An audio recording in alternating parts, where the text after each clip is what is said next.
ಗದಗ ಜಿಲ್ಲೆ ಗಜೇಂದ್ರಗಡ ಪಟ್ಟಣದಲ್ಲಿ ಬೀದಿ ಬದಿಯ ವ್ಯಾಪಾರಸ್ಥರನ್ನ ಜೋಡು ರಸ್ತೆಯಿಂದ ತೆರವುಗೊಳಿಸಲಾಗಿತ್ತು. ತರಕಾರಿ ಮಾರುಕಟ್ಟೆಗೆ ಸ್ಥಳ ಸಿಕ್ಕಿದ್ದು ಉಳಿದ ವ್ಯಾಪಾರಸ್ಥರು ತಮ್ಮ ವ್ಯಾಪಾರ ವಹಿವಾಟು ಮುಂದುವರಿಸಲು ಅನುಮತಿ ನೀಡಲು ಮನವಿ ಪತ್ರವನ್ನ ಹಾವೇರಿ ಗದಗ ಲೋಕಸಭಾ ಸದಸ್ಯ ಬಸವರಾಜ ಬೊಮ್ಮಾಯಿ ಅವರಿಗೆ ನೀಡಿದರು. ವ್ಯಾಪಾರಸ್ಥ ಸನ್ಮಾನವನ್ನ ಸ್ವೀಕರಿಸುವುದಿರಲಿ, ತಮ್ಮ ಕಾರಿನಿಂದ ಕೆಳಗೆ ಇಳಿಯುವ ಮನಸ್ಸನ್ನು ಮಾಡಲಿಲ್ಲ ಬೊಮ್ಮಾಯಿ ಅವರು. ಚುನಾವಣೆ ಸಂದರ್ಭದಲ್ಲಿ ಇದೇ ಬೊಮ್ಮಾಯಿ ಅವರು ಪಟ್ಟಣದ ತುಂಬೆಲ್ಲ ಓಡಾಟವನ್ನ ನಡೆಸಿದ್ರು.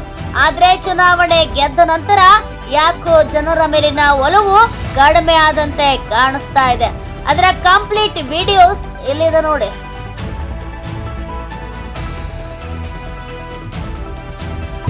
ಅದಕ್ಕೊಂದು ಡಿಸಿ ಅವರಿಗೆ ಅವರು